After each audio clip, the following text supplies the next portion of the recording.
বাইরের দিকে তাকিয়ে দেখল অন্ধকার আরো গাঢ় হয়েছে। দূর থেকে একটা কালী পূজার মন্ত্র ভেসে আসছে। অপু জানালার দিকে তাকিয়ে সামনে এগিয়ে গেল।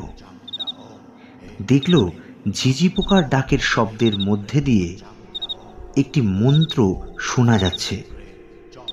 অপু বলল, এই গ্রামের চারিদিকে এত অন্ধকার, তার মধ্যে কালী পূজা কোথায় হচ্ছে? হঠাৎ অপুর মনে পড়ল মা বলেছিল আজ কৌশিকী অমাবস্যা, তাই বোধহয় কালী পূজা হচ্ছে কোথাও।